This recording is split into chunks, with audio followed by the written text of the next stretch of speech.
2 webinars and I just finished a board meeting, so I'm just jumping on here. Well, we are glad you made it, and welcome, welcome. Thank you.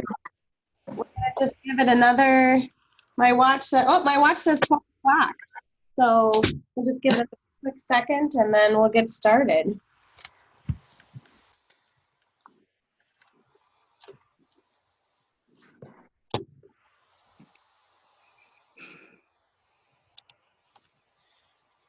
We'll see if anybody else jumps on.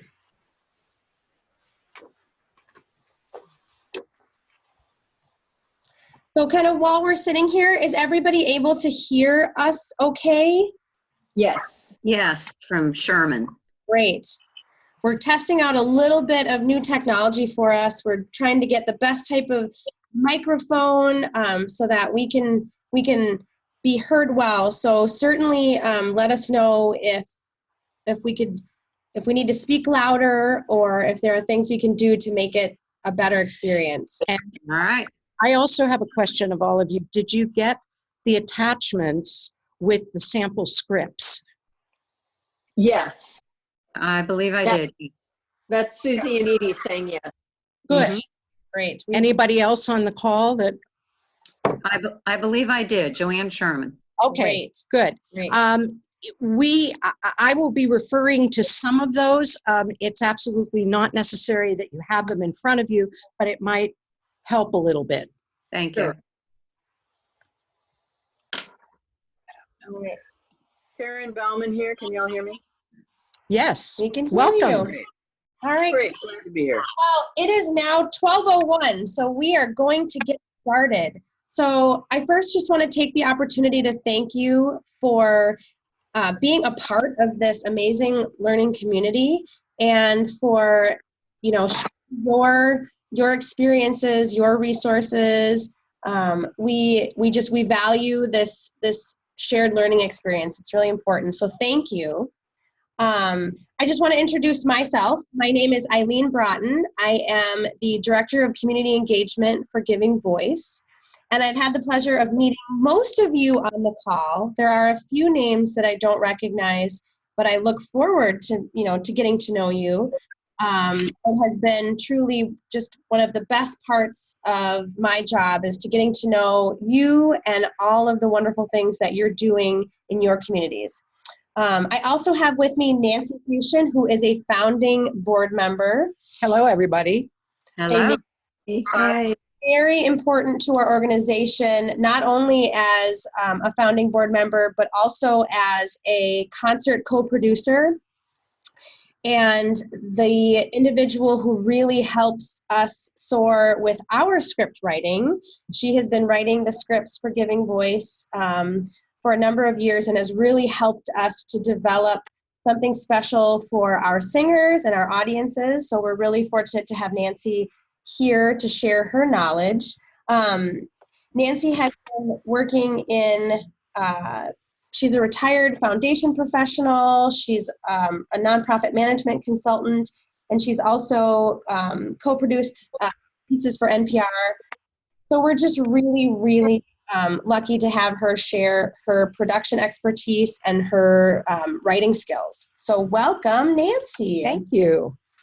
Do you want to talk a little bit about webinars and what your hope is? Yeah, so kind of thinking about the webinar, we do have some goals that we have set for the learning community webinars and for the experiences that you can have with these. So we really have decided that contributing valued input, problem solving as a community, really working on our unity and strength, and also building a common vision. And this is to create change not only as within your own communities with your chorus, but also as a group. So we really are hoping that the goal for this webinar series is to connect and learn together and have shared experiences. So these webinars will be on the platform Zoom that we're experiencing now.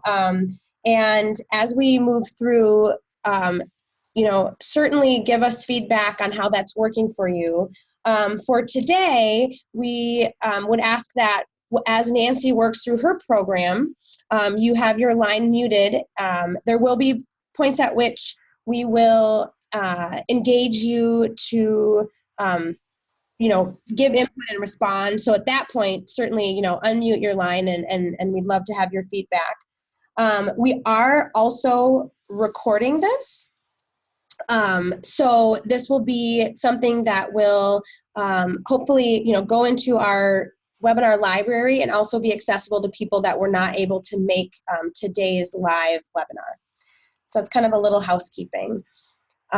We, are looking at all of the potential topics that we discussed at our gathering, our summer gathering, as potential webinar topics. So I'd love for you, after this is over, to talk amongst your chorus about other topics you'd like to see in this webinar series, and also what expertise or shared learning can you bring that would be really helpful. So just something to think about as we continue in the series. So quick first introductions. Our community is really important to us. Who is here? We do have a variety of choruses represented from across the country. So if you'd like to just say a quick hello, please feel free to do so. Okay, Edie and I are here with Love Notes Chorus in Austin, Texas. This is Joanne Sherman from Midlothian, Virginia, from Joyful Voices. This is Karen Bauman, Victory Chorus, Duluth, Minnesota. Well, great. Well, so I'd like to just touch briefly. Give me some feedback. We have people on the presentation. One of which took a survey.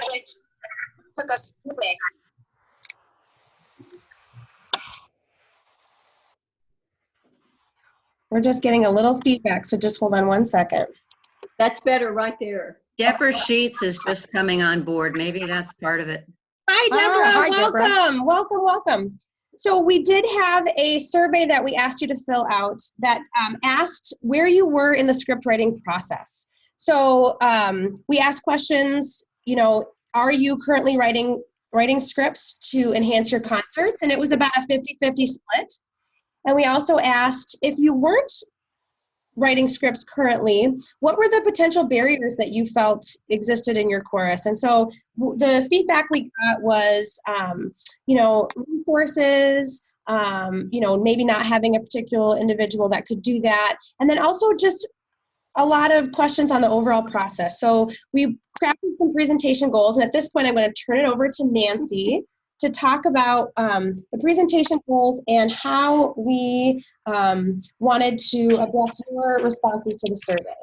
So I think it's pretty self-evident looking at the screen what I hope the goals are on our end. We'll be eager to hear from you afterward, post webinar, on how well we did that. It's a lot to pack into an hour. We're going to continue with just talking about the bigger questions. Why do you do this in the first place? Because yes, as Eileen just mentioned, it is extra time and work. It does generally require someone designated to do the script writing. And beyond that, it also it requires establishing trust and getting to know your singers in a different way, in a different creative way, that is. But I know that for those of you on the line who have incorporated scripting of your singers, the most obvious benefit is that it's seen by fun and joy by the singers themselves. It's conveying their creative capacity. It's showing their skills at a different and new level. And once this becomes part of the program, I believe, based on my experience, the singers often become very proactive about participating. And all of that leads to, I think, a greater ownership that they have in the program and in the chorus in general. The other big benefit, of course, is audience engagement and audience impact. And we have heard numerous reports back from our audience members how much it meant not only to hear their loved ones singing, but when they step up to the microphone. I mean, we hear from kids, I didn't know grandpa could do that. And it just enriches the whole experience. So we want to talk about getting started and who can do this. Well, obviously, it may be your music director that could already be doing it. They have intimate knowledge of the scripts. It could be the administrative director if they have time and interest. But beyond that, there might be board members who either come from writing backgrounds or who really would love to try this. There are local professors. Some of you are near universities. Some of them would love to have a kind of volunteer public interest project that either they or maybe their students would take on. They need to understand the population and the potential of that population, but also the limitations. And they also need to understand the kind of script characteristics that we found very successful, that they be short, generally upbeat or very poignant, and that they be simple and easy to read narratives. We're talking not newspaper or academic writing. We're really talking about broadcast and presentation writing. And they need to understand their role, that they are capturing the voice of the singer, not themselves, and they need maybe to coach the singers a little bit. But I also want to let you know that I think some of the singers themselves might be interested in doing this. There may be a care partner that came from a writing background that might actually be willing to take on a couple intros and work with their peers in the chorus to have it happen. It's always a team effort, and I can't stress that enough. It needs to involve the music director in the initial planning to understand how the program rolls out, and also the singers and the caregivers to ensure success. So if you're thinking about doing this, and you yourself are going to take it on, or you want to find somebody, giving them the best start would be by having a context of storytelling in the chorus. So how do you do that? Well, in the Twin Cities, we've incorporated a segment called Music and Me, which in the middle of the rehearsal, we have, on a voluntary basis, people come up and talk about why they got interested in music, or what they're doing now in music, or how music has affected their lives with the disease or as a caregiver. And I can't tell you how much doing that for just one semester of giving voice actually created a whole cadre of people who realized they love to tell stories. And not only that, for the person who was writing the scripts, a lot of those stories started during Music and Me. So that was our strategy. I'm wondering if any of you out there have similar strategies to kind of build the context of storytelling. I've been doing fun fact. This is Joanne Sherman from Joyful Voices. We've been doing fun facts about me that they're willing to share, and it's been very interesting to find out who can guess who they might be within our chorus. But lots of comical stories, and they've really enjoyed that. I just do 2 a rehearsal right after we get moving in the middle of rehearsal. We read a couple of those, and it's really helped us to get to know each other. So that could inspire some. Absolutely. Fabulous idea. Anybody else? Well, I'm with Voices in Motion in Victoria. My name's Erica Fairberg.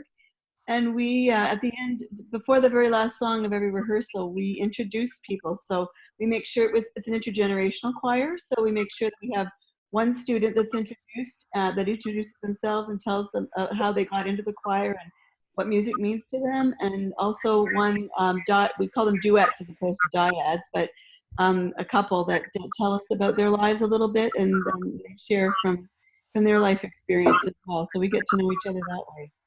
I think those are both great ideas. Anybody else have something to offer? Edie and I we do something called Music and Me, which I think was recommended by the summer program that we attended there. And we found so much success in giving them the opportunity to talk about what music really means to them and how it affects them. And we learn about their lives, we learn about their history, we learn about their relationship with their caregivers. They get up with their caregivers if they have a caregiver. Some of them don't, and the volunteers help them, but they do their Music and Me, and we've just had so much fun with it. Been really, really productive. I think that that is wonderful, and it tells me that you already have that culture of storytelling going. So the next thing is building the relationships with your singers in order for them to participate in this kind of work. And, you know, I think that in most cases, it sounds like for those of you who are doing this already, it's a logical outgrowth and expansion of the current interactions with the singers. You may want to just take notes when the duos are up there talking in those various settings, because you may in fact use some of those stories in a concert setting as well. Really, what I found is that the basis for the stories can vary from very specifically tied to a particular piece in a concert program to those larger issues that you were talking about. All of that is great material for an audience to get to know this chorus differently, and also to have them understand that folks with this disease are real people. They had real lives before the diagnosis, and they have real lives now. And that's a big learning. If you enlist another staff member or a board member or a community member to take the script writing task on, it's really essential that they do much of the same thing, that they can't just walk in and do this. It really takes a little time for them to get to know the singers and vice versa. So I would recommend that you have them attend rehearsals, be introduced, and get them socially engaged with the singers at whatever kind of community time you've worked in. And you have to allow, I would say, at least a month for that person to get used to and build the trust with the singers. Going along, as we've just said, you have to be an attentive listener. So if this is somebody new to the chorus and they're sitting at a rehearsal, you should encourage them to just jot down notes, because amazing things come out of rehearsals, even if it's not a scheduled Music and Me activity. Sometimes in the middle of a song being rehearsed, something will pop, and you don't want to miss that. You may also want to ask your music director to keep an ear out, because he or she may also pick up those great stories. Sometimes something occurs that is just a total gift. And I want to show, and I want you to listen to an example. We have an audio excerpt, and the person speaking that you see on the screen is a woman named Janet Lebrecht. And when we were doing our Love Never Forgets project, she was sitting in a story circle, and she came up with an amazing story. It was how she looked at her experience as a caregiver. And it was based on her growing up in New England, standing on large cliffs and looking out onto the ocean. And she would see small boats, dinghies, that were just seen to float with nowhere to go, and that they could get tossed around in a storm, whatever.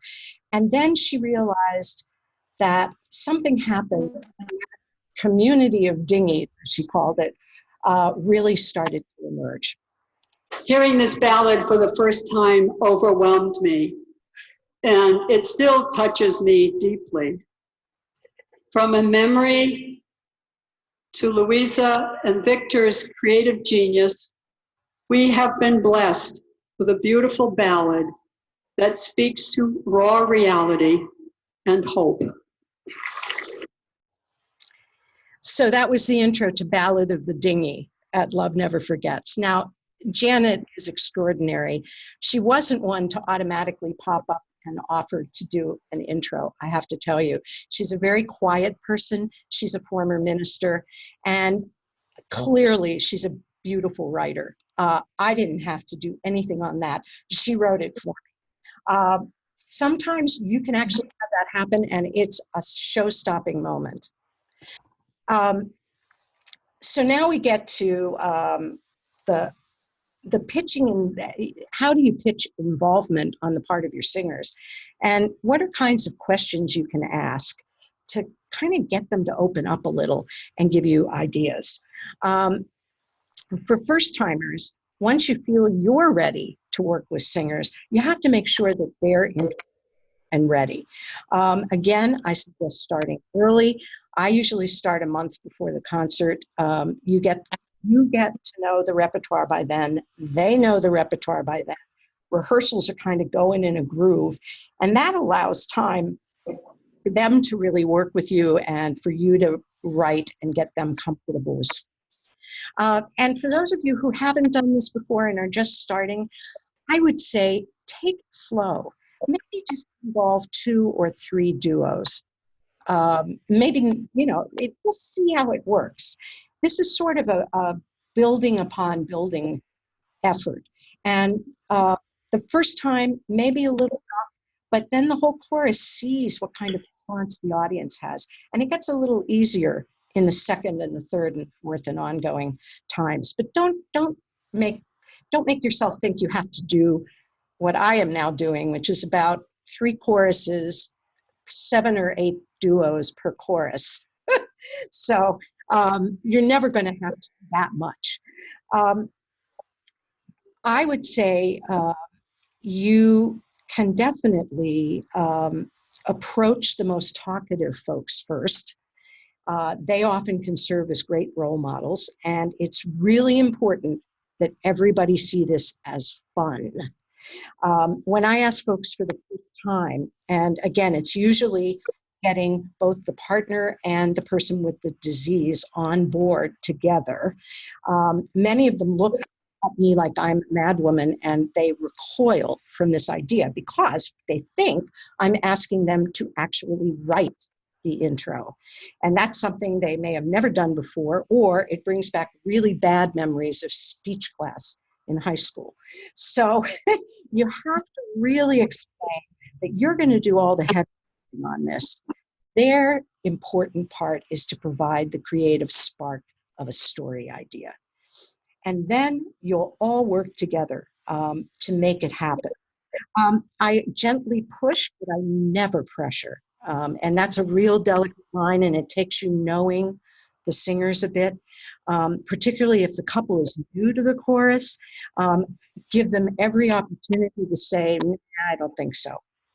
Because that'll give you the opportunity to say, okay, but once you get through one of the concerts, I'm going to come and talk to you again and see if maybe you change your mind, because you've seen how easy and fun it is.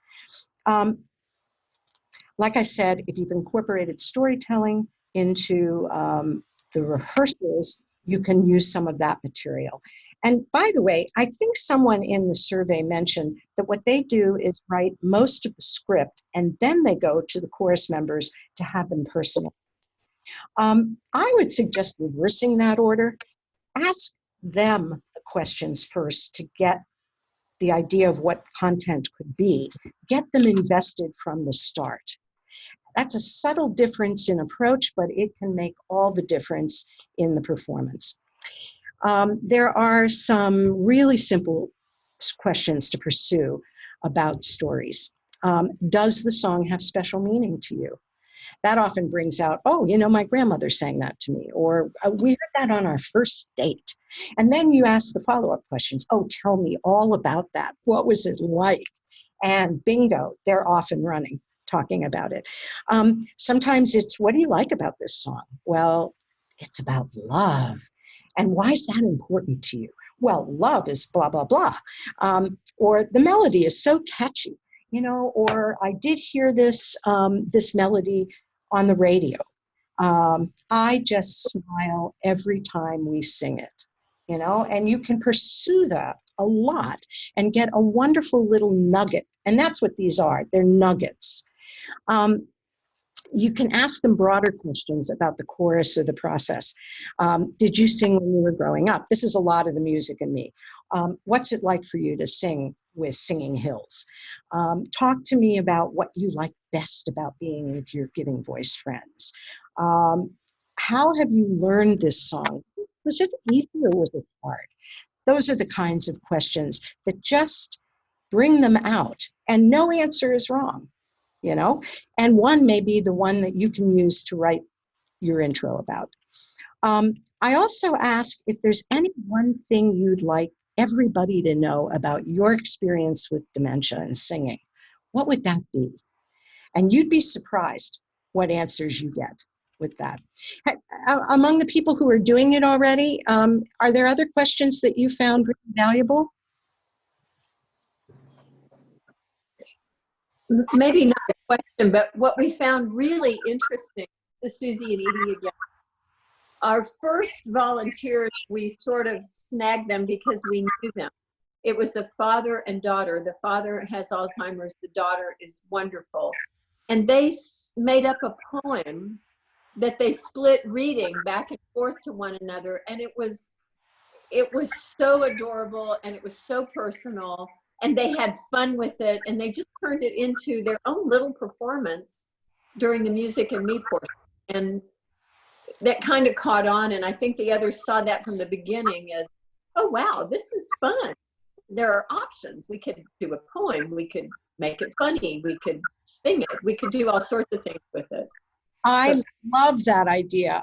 I think that is so great, and I've done that as well, and the results sometimes are just beyond belief. Yeah. I was going to talk a little bit about that in a few minutes, but I'll just talk about it now. We were doing music, we were doing Singing in the Rain, part of a Broadway program in the spring. And, you know, I mean, most of the folks in the chorus associate that song with Gene Kelly and the musical and the umbrella dance. Right. And I had no problem getting singers to say, oh yeah, if you bring an umbrella, I'll twirl an umbrella with it. And we even had two women who are sisters who are in the chorus as volunteers, who used to tap dance as children. And so they not only twirled the umbrellas, they did a little tap routine and brought the house down. So you never know what you're going to find. We had another two people who, these are women who are spouses of gentlemen with the disease, and they're pretty far advanced into the disease. So they like to do intros together as the two women, the two caregivers. And we were doing supercalifragilistic.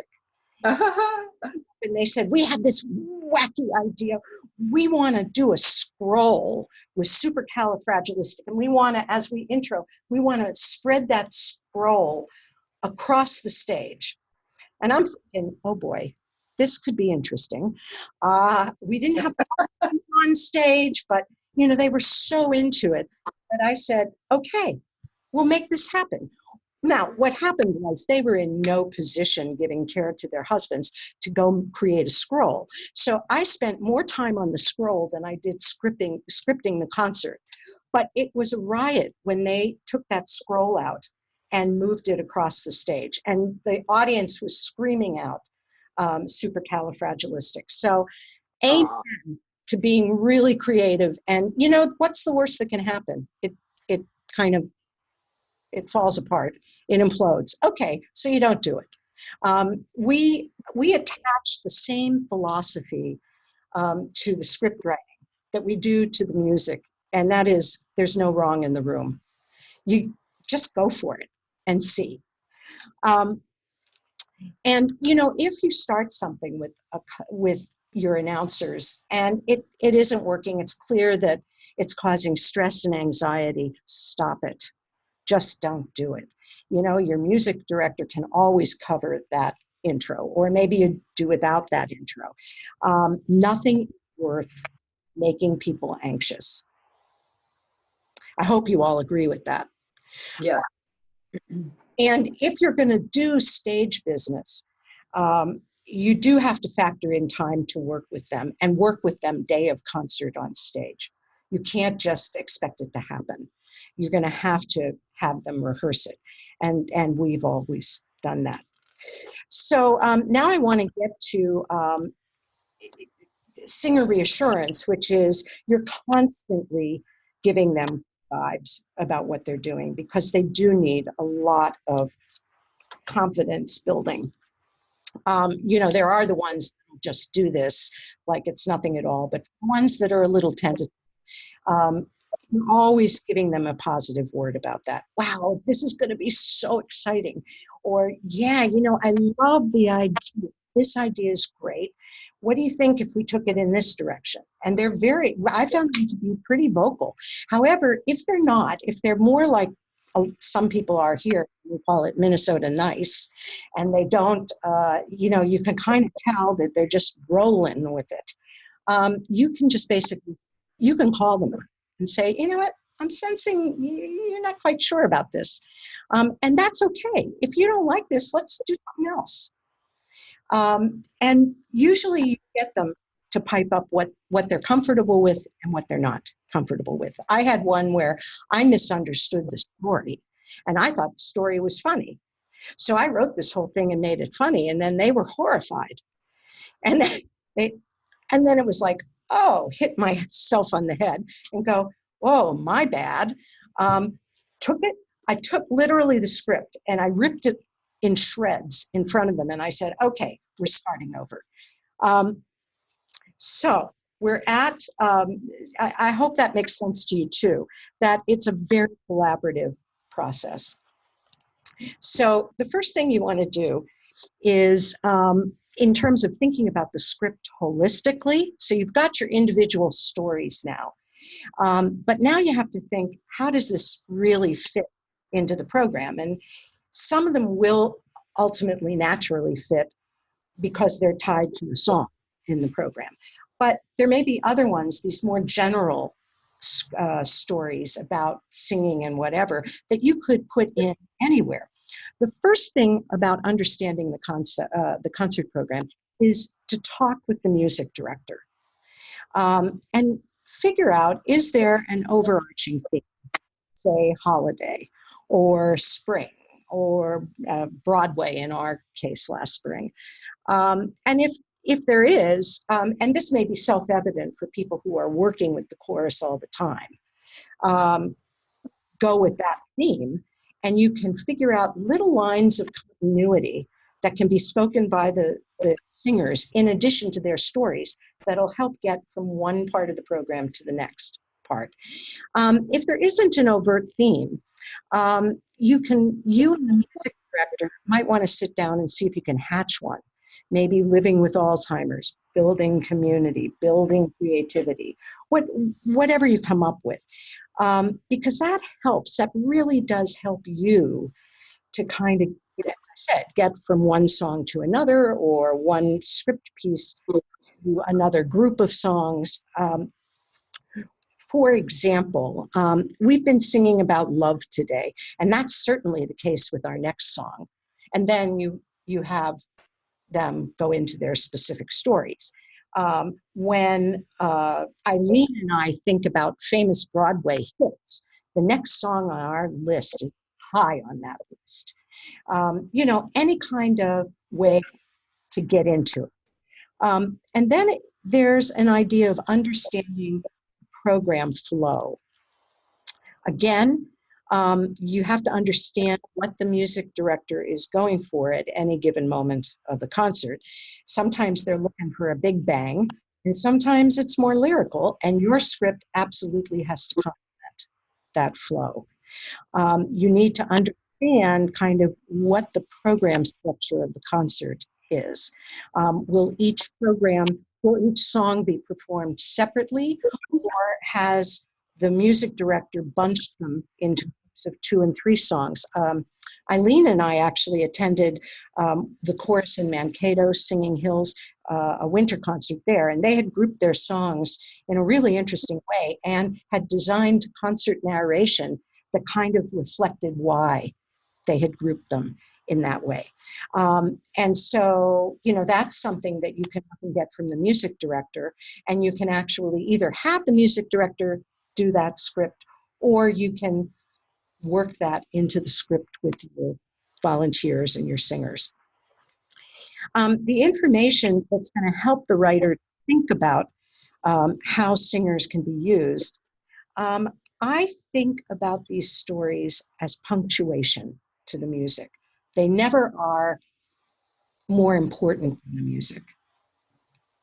That's, to me, pretty basic. And a poignant story, just like in Janet's case, a poignant story ahead of a very poignant song just sort of double barrels the poignancy. On the other hand, when it's funny, you can have a singer, and I sense that you guys who are doing this already kind of understand this. You can design a punchline for a singer that you know can deliver. This is Evelyn and Jean Thompson. Evelyn, unfortunately, has passed away, but she was getting up there, but could still, and was very willing. She was a card. She would actually be willing to do these punchlines if we wrote the script so that Jean set it up. And here's a little listen to. The joy of learning songs, whether familiar or new, is intrinsically linked to the friendship shared by all of the chorus members. Hi, everyone. I'm Jean Thompson. This is my mom, Evelyn, who will become the chorus's first centenarian this August.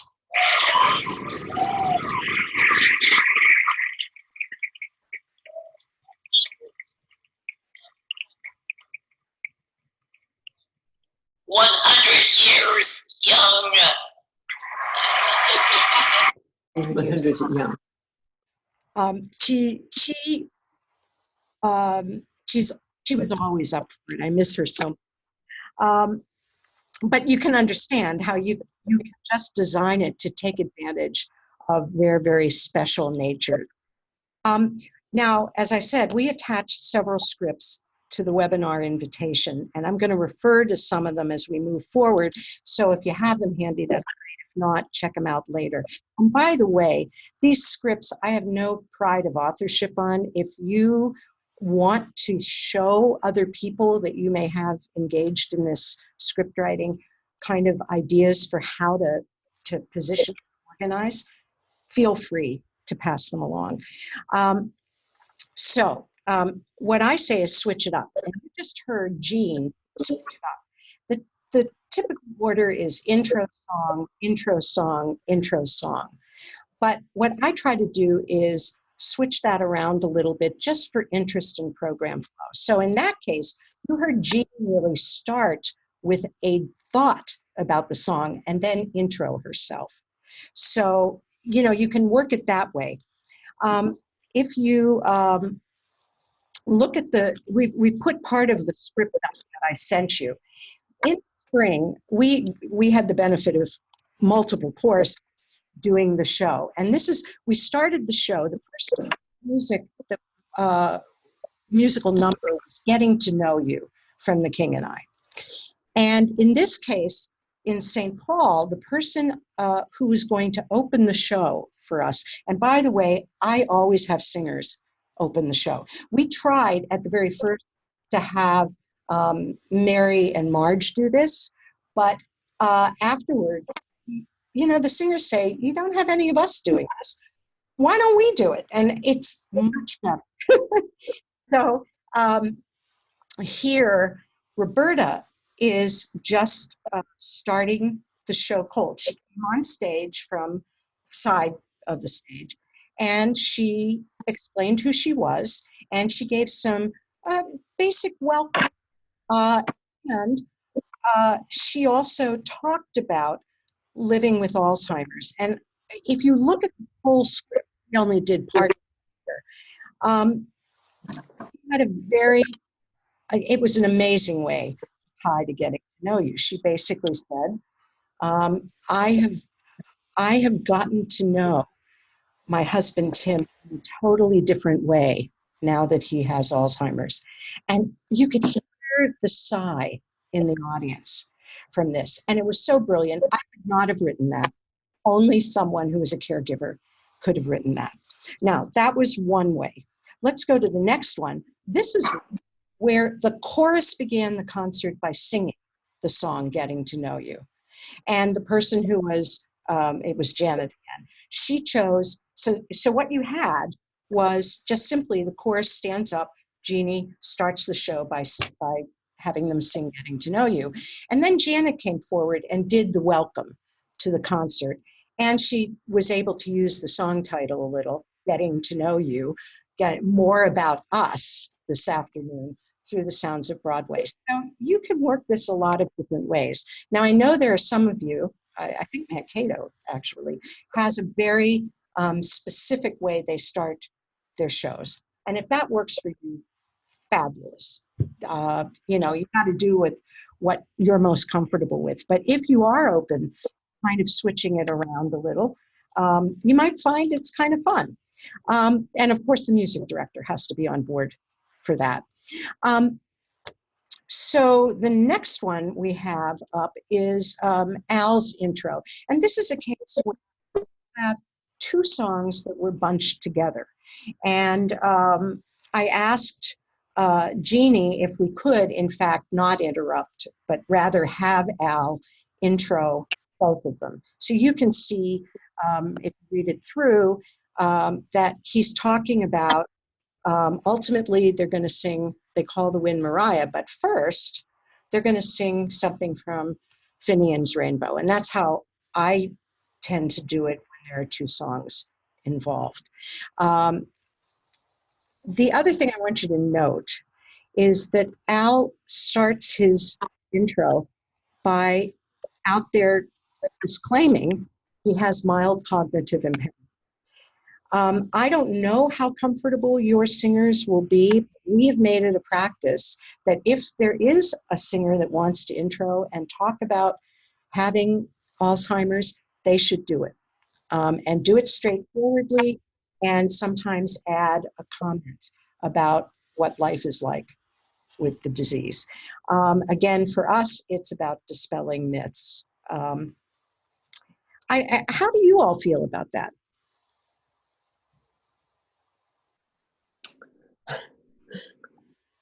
Hello? We're here. Everybody got quiet. Everybody got quiet. Well, we all went on mute so we could leave you alone, you see. Ironically, we are getting ready at Joyful Voices. Our theme for our November 23rd concert is You've Got a Friend. And that is our opening song, Getting to Know You. So you have given me a couple of samples, and I am thinking of someone that I might just approach, singer and caregiver, who I think would be ideal to do just that sort of opening. It would be great fun. Great. I love it. But about this issue about the folks coming forward, and particularly the ones who have the disease, actually just saying it straight out. That's this person. They came to our concert last spring and happened to be in the same restaurant having lunch afterwards. And that singer walked up and said, I have just come out of the closet. I'm talking about it now. Your concert helped, and I'm going to join you next semester. So, I mean, that's what made me trigger that person. Wow, that's a story right there. And they need to talk about it, and it's cathartic. Right. Yeah. Well, any other thoughts about that? Anybody feel like, oh God, I don't think I could do that in a million years? Hey, this is Amy from San Antonio. Yeah. Oh, hi, I'm so glad to hear everybody again. I mean, I think that's wonderful. There was some question posed on the Learning Network, are people afraid to be in your choir because then others might know they have dementia? And I think for everybody, that point's going to be different when they want to admit that or not. And of course, not to pressure anybody, but Right. the story that I think it was Joanne just shared, I mean, that says it all. It might bring somebody else to the point where they feel comfortable. Right. Discussing that too. We leave it completely discretionary on the part of our singers. But I have to say, after doing this for 5 years, most of them are pretty open about it. I want to turn, because I want to leave minutes for questions.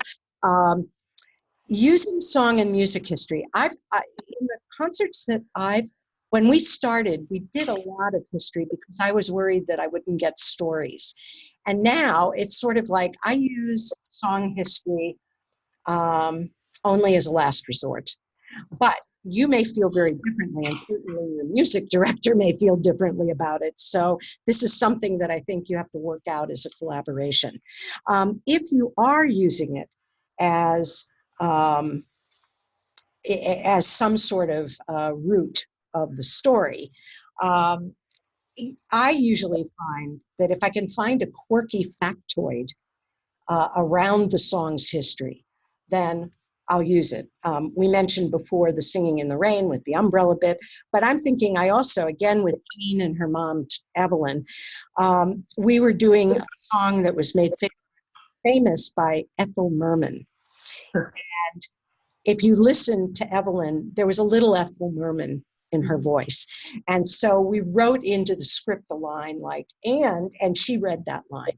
And it was originated by a singer, Ethel Merman, who had a voice almost as distinctive as mine.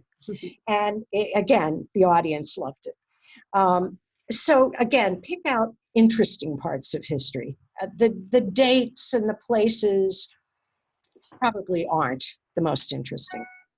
Now let's talk about, once you have everything ready and the script's developed, and we talked impromptu before, the script, the singer prep and rehearsal, again, you have to approach it as collaborative.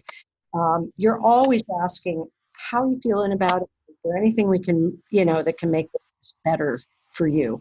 And when you get to coaching them on delivery, you're not looking for perfection. These are not actors. What you're looking for is their comfort level and hopefully some quality in their voice and their ability to talk above a whisper, even with a microphone. But when you're working with a microphone and they're not used to it, I always say, hold it like an ice cream cone that you're about to break. And that kind of gets them to. If you're working with a standing microphone, you have to physically position them and angle the mic to a point that's close enough for everybody to hear, which says you have to have an audio rehearsal before you do your real concert. And I know a lot of you probably are doing that already, but if you're involving singers, just factor it's going to take a little longer getting them to and from the mic. Also, again, the reassurance, that's really good. Their default will be to read it through at warp speed, which we all do. We want to get it over with. You have to slow them down. So I, kind of always say, hey, great.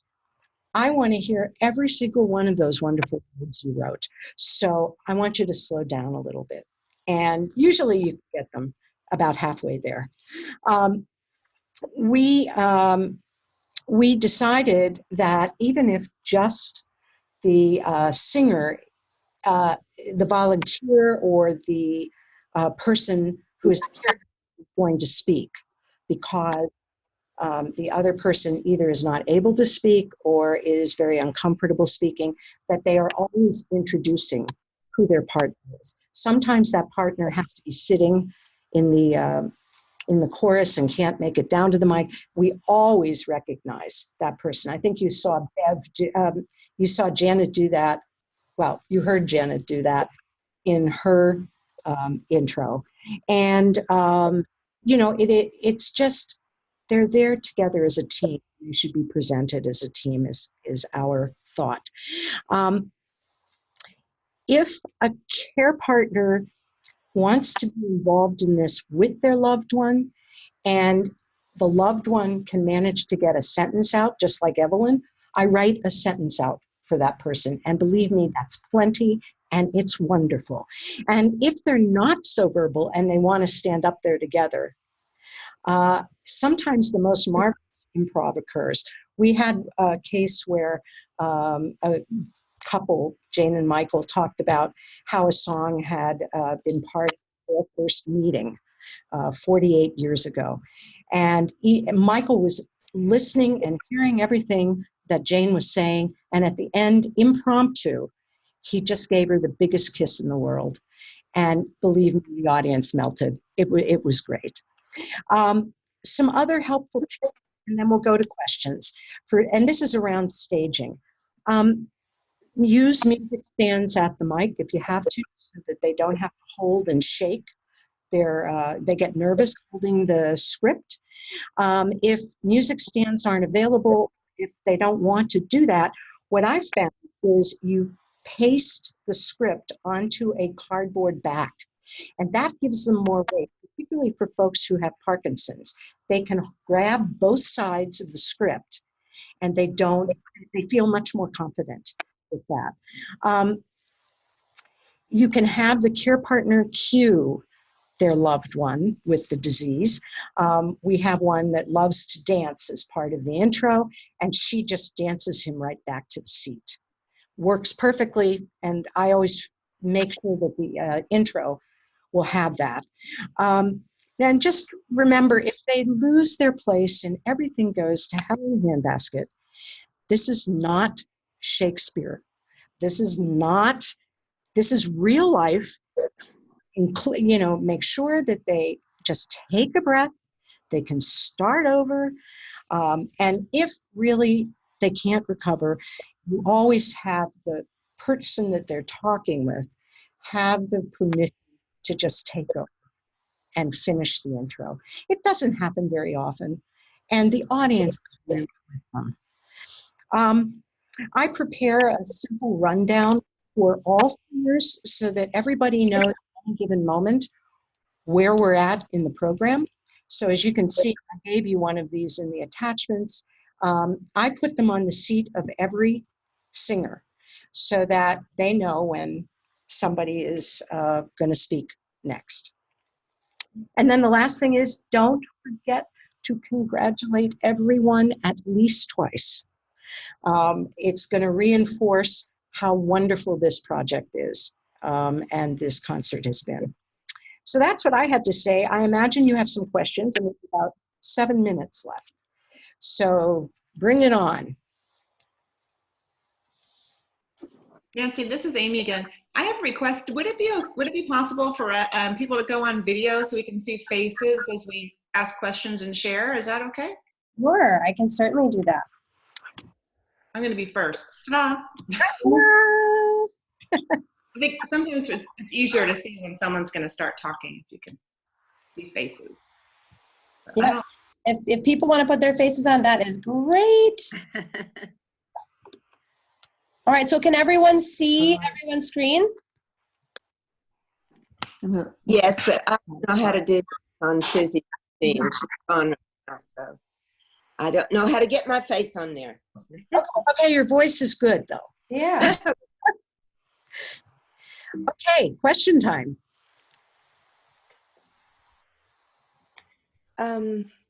When do you usually arrange to meet with these people, Nancy? That's a good question. It's worked for us during break time. We do it in a couple different ways. The Minneapolis choruses, many people come about a half hour early to have some coffee and cookies, and toward concert time, I just asked them if they could come a little early or stay a little after. And in St. Paul, we have a midpoint break, and that's where I get people. Okay. And do you ask them if there is a particular song Yes. in the concert that they connect with? Yes, I do. And that's like why I say start this about a month before. I just say, come and see me. I will have all the songs listed at the table and you can sign up. Okay. So you had mentioned that you do this with 2 or 3 duos. So do you have a main person who is the MC and then you bring in other people, or is it entirely done by Yeah, duos? I think if you're starting gently and you're only going to do it with 2 or 3, and you know that you've got 8 songs, but obviously the 2 or 3 people are only going to cover some.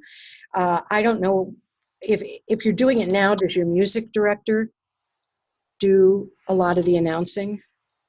Or who does the announcing, if any? Well, we've had different personalities from the community come in and be our MCs, and I've written a script. That's But it would be the same thing, but then introduced and added, sort of a couple of duos. Yeah, I just put them in at if you know what songs they're going to do and it fits in strategically with the overall script. I say less is more. You don't have to have your guest MC announce them. They just come up and they announce themselves. They introduce themselves. Make it as effortless as possible. Mm-hmm. Thank you. I have a question. This is sort of an odd question. So our group is, mostly dementia, but last week we had a visitor with Parkinson's disease. I don't know that there's any dementia in this case with this gentleman, but it was lovely. But since we're not, it would be interesting to have them announce something if they would like to. How would you see that would fit in? Well, I don't know. How would that fit in? Are there some different ways to? Well, if that, to me, it's about what do they want to talk about? Are they close to a song? They can just, come up and introduce themselves. If they want to say they have Parkinson's, that's okay. But, it's just another song intro by a person who's really interested. But they're not singing with the chorus? Oh, no, he was a wonderful singer. Yeah, he was a former opera singer, came with his wife. Oh, okay. I think that's fine. Kind of thinking like we have promoted, maybe this is sort of 2 questions, not so much about the script, but just we're mostly a dementia choir, and of course that can come with Parkinson's, but now we've got one person who has Parkinson's, and that just makes it a little different. Yeah. I'm just trying to think of, but yeah, you're right. You wouldn't have to do anything different. He wouldn't have to say, well, I don't have dementia, but I do have Parkinson's, blah, blah, blah. He would just share what he wanted to share. But I guess where I'm still not clear, is he singing actually? Yes. Oh, well, he's a singer. He's one of your volunteer singers. We have a gentleman new this semester who has Parkinson's and has a wonderful voice, has done a lot of choral singing, and he's one of our volunteers. So he would assist someone with dementia should we get another bass that needs him. Yeah. Totally. Yeah, good. Yeah, well, he's more of a volunteer at this point. And again, I don't know. I've met him once. Maybe there is some dementia, or maybe his wife has dementia, but yeah, good point. Thanks, Joanne. Right. Is there anything that you're dying to know that I didn't cover? Anything that I should have skipped because it was really boring? I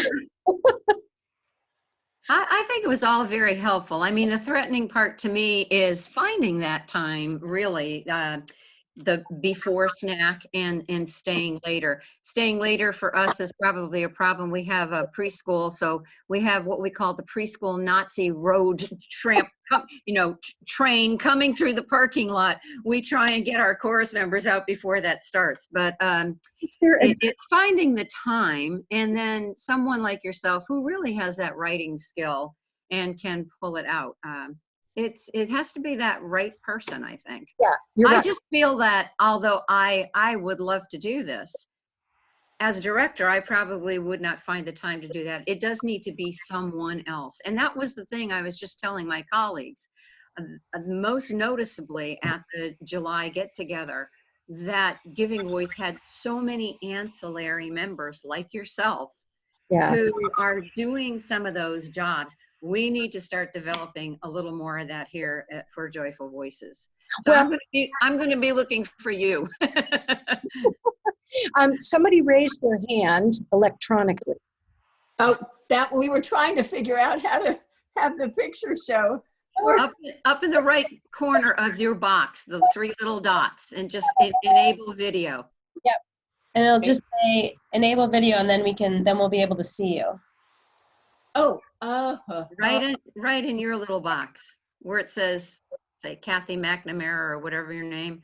There should be 3 little dots in the upper right corner. Mine's different. It's in the left corner. Oh, okay. There you go. oh God, I don't. Yeah. And any questions about Zoom, you can always reach out to me, and we can do a little Zoom tutorial, guys. And There you go. That'd be great. But it's an interest of time. It is 1 o'clock, so I want to make sure that we're keeping track of your time. But thank you so much for being a part of this. And I'll kind of turn over. So, just as a reminder, these are going to be recorded, and then our goal is to share them, as a library for not only, our current learning community, but to establish, more resources for courses that are just launching, or for people that are interested in learning more about what it really does take to launch a course in their community. We're hoping that we're just starting to build more tools in our toolbox, more tools in your toolbox. So I will have this posted as a video for people that are unable to participate live, and we will continue to do that. So as we move through this, I would love, as I said in the beginning, to have suggestions or feedback or just overall comments from you in terms of what you found valuable or what you'd like to see. And then also mark your calendars. Well, actually, I don't have the specific date, but late November, our second webinar topic is the volunteer training module that Angela Lundy from the Mayo Clinic Alzheimer's Disease Research Center, she spoke at our gathering this summer. She has been working on a volunteer training module that you, our learning community, will be the first to see. So that will be our next topic. We'll look at that in late November. Angela will debut this. But again, as we move forward, we would just love to hear from you. So do not hesitate to reach out to me. If you have questions for Nancy, pass them along to me, and I will get them to her, and she can respond with her feedback. But otherwise, thank you so much for your time. And I think we've got to go. We're running to a performance. Bye. Thank you. Thank you. Thanks. Thank you so much. Really appreciate it. Bye-bye.